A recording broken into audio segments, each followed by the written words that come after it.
Known for ripping motherfuckers in the 209. That's a stock nation, cause the most of pushing the line. Pushing the 9 is the Harlems. YouTube Nation, what it do, what it do. Happy holidays to everybody out there. I hope everybody had a good Christmas. We getting ready for New Year's, the final Friday of New Year's right here. I got to speak and give y'all a little something. I don't know if it's going to be a whole story, though, but I do want to get on here and drop a little something, yo. I'm out here in this rain. See, I'm representing with this cowboy stuff on. Yeah.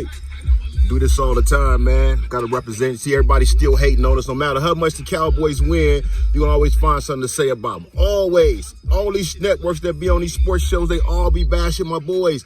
Like Dak didn't want a playoff game. Understand, Dak, the best thing Dallas had as far as quarterback since Troy Aikman. Come on now. He didn't want a playoff game. Y'all didn't give him no credit. Hating on my man. You know what I mean? He's just a risky thrower. He throws shit like that. Try to fit everything that little tight window. I mean, you know, he get interceptions. A lot of times them receivers to catch them balls, he wouldn't have as many interceptions. You feel me? But that's life, though, y'all. You know what I mean? You got to be risky and got to go sometimes. You got to do things differently. You got to take them chances. Dak, to me, got a little bit of Kobe in him because Kobe took that chance. How many times all of us Laker fans out there, you didn't see Kobe take a shot. You be like, nah, Kobe, don't shoot it. Don't shoot it. Like, and then it just all net. I be like that with Westbrook sometimes. I be like watching this nigga Westbrook's like, nah, don't shoot the ball. And like, that nigga made it. LeBron, too. But you got to be risky like that to make it in life. You can't just be always conservative. You can't be scared to take chances. Put that motherfucker in there, Dak. Do what you been doing, bruh. Fuck that. You winning, man. Keep putting up numbers. We got a lot of receivers over there, so just do your thing. Just, man, let's go Cowboys. But anyway, what up, though, y'all? Want to give a shout out to the homie Fat Dog from 5 Deuce Broadway, Gangsta Crip. What it do, homie? Shout out to all the Broadways out there. I know a whole bunch of 5 Deuce Broadways and 11 Deuce Broadways. Much love, homies. Yeah, man, I'm out here in the rain right now. You know what I mean? You got to trap a little bit. Got to do what you got to do. Got to get up off that ass and get something. A lot of y'all got New Year's resolutions. I ain't going to even say I got none of them. I'm just going to keep doing what I'm doing and try to do it better. That's all I can say from my perspective. What I'm doing, you know, you got to do what works for you. But all these New Year's resolutions people be making, and then never stick to that shit. I ain't done that shit in a long time. I ain't had a New Year's resolution, so I'm going to stick to it. I'm going to do this, and I'm going to stop doing this. I mean, you know, there's some things I want to stop doing, but I'm not going to wait till the new year to do it. Just stop doing this shit now. Start doing more now. These cats walking around here, man. You got to be careful. You got a lot of weird shit going on in the world today, especially during this holiday season. You got to watch out, yo. Shout out to the homies once again, the blue team. Y'all see I'm knocking they shit. Niggas say they know a gang of Crips. The more I listen to this song, I be like, damn, they did that. That was pretty cool. That's a good joint right there.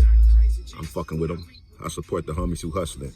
Wherever you from, I support you. You hustling also. You doing something positive with your nonprofit organization. I support all that. Anytime somebody trying to make a move, man, do something positive, I respect that.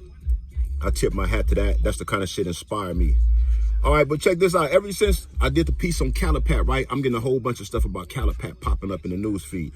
Sport called me the other day and told me he saw it. He was talking about, yeah, throughout his time, all of 35, 36 years he did, the crew that was in Calipat was one of the most solidest crews he'd been around. So he said maybe out of all the prisons he'd have been to, that's the second prison that was structured like that. That C yard in Calipat, man, had to be the most man, respect the yard. I don't know about other times, but the C yard stands out more than all other yards there. Shit that went on in the C yard. I actually just seen some shit pop up in my feed. They was talking about the riot that happened up there with the Southsiders and Building 5. I had left before that happened. I think that was like 2005. And they was showing it. And they was showing quite a few COs I remember from when I was there.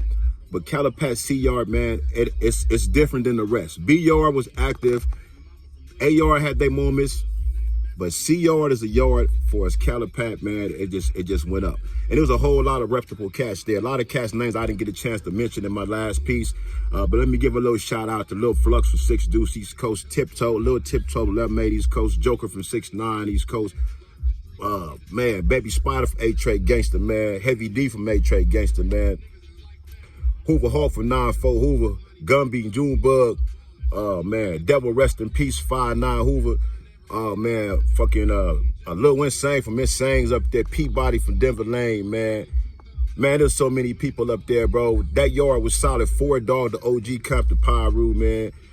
Man, there was just so many reputable dudes up there, and I had an opportunity. It's always a blessing, man, to be. I look back today, I say it's a blessing because I was able to learn from being around all these type of cats. Let me tell y'all something about my man named SS from Denver Lane. I don't know where SS at. SS was a good brother. Hope SS made it out, but SS was a damn fool too.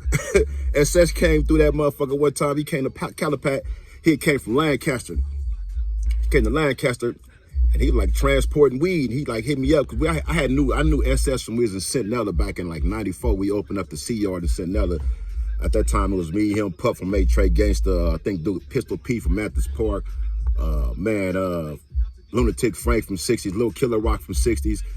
Man, there was so many people up there at that time, man. But we opened up, so that's why I initially met SS at. So now I run across SS again later on in Calipat. When he come to Calipat, he was like, I just left Lancaster. I just left the homie Lil Tone, 11-5 neighborhood, 11-5, 111, Lil Tone.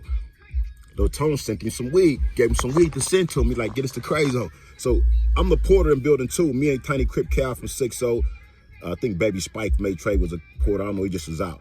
But anyway, SS like, yo, I got something for you. Come back to the cell in about an hour, so I got some shit for you from Lil Tone. So I'm thinking like, he got some shit from Lil Tone that was probably, a kite or a picture or some shit like that. Lil Tone is one of the homies that you heard the stories about Lancaster back in the days, back in the early 2000s when they had to shut the prison down for niggas getting caught with all these phones and all that old shit. Lil Tone was one of the homies involved in all that shit. So anyway, Lil Tone, that's my nigga. Lil Tone is one of the homies always got something going. Lil Tone sent that nigga some weed. He sent me some weed. He put some weed and some shit. He sent like, get us to the homie Crazo. So I didn't know. I thought he was just sending me some pictures of some shit, a kite or some shit. And he like got something from Lil Tone. And he like, at this time, the 111s was cracking over there, real tough with the weed too. So he like, yeah, the 111s are the active over there, which I knew. He came through, gave a nigga about like a little cool 50 ball.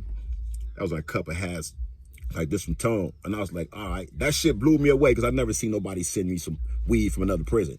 Gave it to this nigga, had take that to the homie Crazo from Raymond up there. And he like, I guess when he told me, he knew who I was. So just so happened he come in, he come to the same building. So in Calipat, when I was there, every time somebody come to building 2, I push up on the cell. I go and greet them. You know what I mean? I didn't just bang on niggas like where you from, homie. We didn't do that. It wasn't just me. It was Cal, Baby Spike. It was different homies that was in that building, man. That's when we was all in 2 building. So, I greet everybody and see what they need, who they homies is. I let their homies know you got people over here. Where you from, bro? Send some shit up, bring a bag, care package and all that old type of shit. So SS just happened to come in the building with me like that. And he came through, he said, I got some shit for you from Lil Tone. I'm like, all right, cool.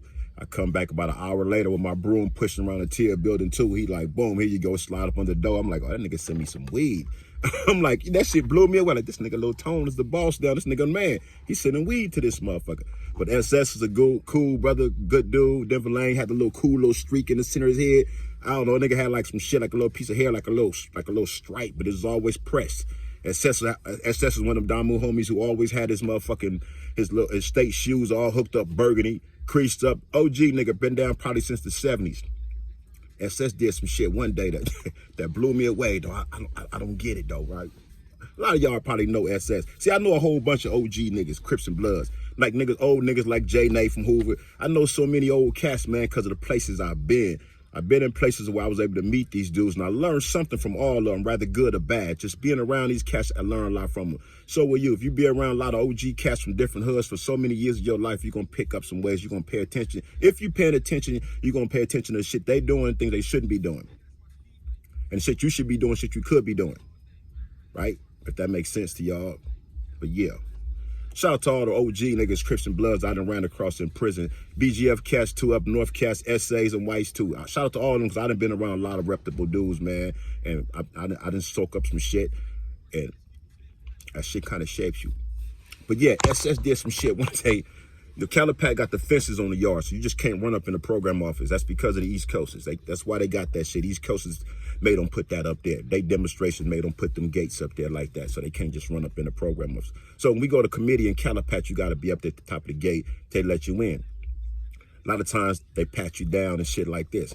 My nigga SS one day was going to committee. He was going to committee. He was faded. He'd been drinking. He was faded. I seen him walk across the yard. He was like hollering like, oh, I'm gonna go see these people. You know what I mean? Then he went up to committee, faded. I guess I don't know what happened once he got inside that motherfucker, or if he even made it inside, but he was faded. They did the pat down. He was strapped. My man was going to committee. He was going to committee with his heat, y'all. I guess he was going to committee with a strap in prison. I'm like, damn. I'm like, everybody like, why the nigga go to committee with a strap and shit? He was doing that shit, but you know, this shit, nigga might have been like, fuck them. They don't tell me what I want to hear. I'm gonna take off or something. You never know. But shout out to the homie SS, OGSS, Denver Lane Blood. I don't know where he at, but that was a cool dude, man. Good brother, man. But he went out like that. I was like, damn, you know. But Calipat, man, Calipat brought out shit like that in a lot of people. Calipat is, there's so much documentation on Calipat to this day. Like I said, ever since I put that video up, a lot of shit keep popping up about Calipat now. All kind of shit is in my feed, Calipat documentary. All this shit is popping up. And then just, you see more videos that people have put up over the years. That prison is, I want to say, legendary prison. That prison is more active than some of the other prisons that y'all heard of. You know, I don't know about today. Things might have toned down a little bit. I don't know. But CALIPATRIA State Prison, right by Salton Sea, and it stank down there. Hey, it's a lot of shit that went on in that place. A lot of killing that took place in that prison. I'll never speak on none of that type of shit. That ain't my business. Feel me? That ain't my business to speak on a lot of the shit like that took place in there. But it's been active. Knives every motherfucking where. Man, it was just, you know, you got to be careful. You know what I mean? It's just, nigga done seen so many stabbings in that motherfucker, so many DPs, so many niggas get removed. That shit was active. We had an active structure up there. The structure worked. We cleaned house like we were supposed to. Crippin' was at its finest. Blood was at its finest. Niggas was active. I remember a time some bullshit took place with the Crips and Bloods. Afterwards, niggas got DP'd for that shit, for getting that shit started. That's what I loved about it. Nigga then started a melee between the Crips and Bloods, nigga, and niggas had to answer to that shit afterwards. Because you started over some bullshit. That's what niggas is doing it to their finest. Like, nigga, y'all, you just can't be doing shit. We fuck with each other around this motherfucker, and you got somebody come through and create a problem. Now we going to war with each other behind your dumb ass, and niggas gonna deal with your dumb ass later, dumbass. And it happens like that. It happened like that. CALIPATRIA State Prison, Southern California. But yeah, man, I just wanted to holler at y'all real quick. This is last Friday of the year. Like I said, I'm out and about taking care of some business. I ain't put nothing up. Just been with these holidays, been consumed and work and shit. It's just been like, you know, life happened. People, family members sick. There's flu shit going around. COVID still around. You know, life happens, y'all. You know, y'all go through shit. Life happens. But I want to say this, though. Whatever you're doing, life happens. Just keep on moving, bro. Keep pressing. Wherever you're from, I don't give a fuck. Keep pressing. Keep doing your thing, man. Keep making it happen. If you're able, you should be doing something. You should. But still, try to make the next year better than this one. That's what I'm going to try to do. I'm trying to make 23 better than 22. We supposed to always do that. Supposed to make Tuesday better than Monday. Wednesday better than Tuesday, and Thursday better than Wednesday. That's how we supposed to be. Friday better than Thursday, Saturday better than, you know what I mean, Friday, and so on and so forth. Y'all get it, right? Yeah, but anyway, y'all stay blessed out there. Stay focused, man. Excuse me with the camera. Stay focused. Do your thing. Make a difference in your life and your loved one's life if you can. Somebody's life, because somebody needs you. You just don't know who it is yet, but somebody needs you, bro. Somebody needs you, sis. Help them out.